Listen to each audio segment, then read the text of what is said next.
Hi, this is Nicolas with IONCINEMA, here to review The Weasels Tale, the latest film directed by Juan Jose Campanella, which will be released December 11th, 2020, courtesy of Outsider Pictures. So Campanella, of course, is best known, Argentinian filmmaker who won the Oscar for Best Foreign Language Film back in 2009 for The Secret in Their Eyes, which of course was remade in the US, starring Chiwetel Ejiofor, Nicole Kidman and Julia Roberts, directed by Billy Ray. Campanella has worked a lot in television both before and after. He had an animated film in 2013, but this is actually his first live-action film since his Oscar win. It's actually a remake of a 1976 Argentinian film called Yesterday's Guys Used No Arsenic.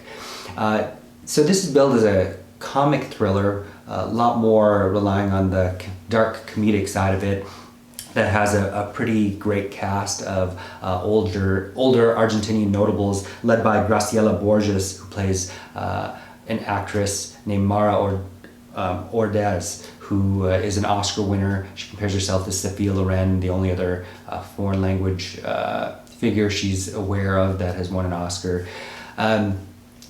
Mara lives in this kind of not quite Grey Gardens level palatial mansion in the countryside with three others. Her husband, who was also a bit player actor, Pedro de Cordova, played by Luis Brandoni, the director that's brought her to fame, Norberto Imbert, played by Oscar Martinez, and the screenwriter that had also worked on all these projects with them in the 50s and 60s, Martin, played by Marcos Mundstock, who passed away sadly in April of 2020.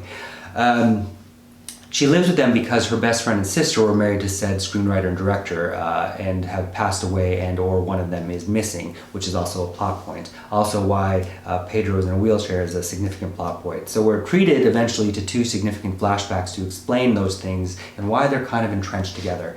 But just as, and it's made clear that Mara is at odds with the three of them, who are as thick as thieves, but she's tired of them. And just as Norberto is toasting his two other friends about how they have a beautiful, tranquil life, a boring life, one that you wouldn't see in movies because there's nothing they have to fight against, when up pulls a car and out steps two young, handsome things, Francisco and Barbara, who are feigning needing to use their phone because they don't have cell service. And immediately they recognize Mara and everybody there and all their work quoting dialogue from their film. So it's clear that these two young people have targeted them for some reason. And in the same meeting where Mara gives them a tour while the men look at them suspiciously, we learn that Francisco is trying to get Mara to sell the estate. And convinces her that if she moves to Buenos Aires, she can resume her career because she's in high demand, she's well remembered. She likes that idea and tries immediately to sell over the property, but forgot that she put her husband on the deed decades prior as a gesture of love because she believes she was the one that caused his accident, which made him crippled. We get into all of that, and the finale becomes a double cross of a double cross, basically. That's really quite entertaining. But Graciela Borges is definitely the star of the show. Her later career, people probably recognize her from Lucrecia Martel's La Cienega. She's also known for Chronicle of a Lady. There was an Argentinian film she did in 2018 from Pablo Trapero called La Quietude, which also is about a dysfunctional family on a similar estate, also that has similar ties to what happened in Argentina in the 1970s that I think is very interesting. There are a whole lot of intertextual references here.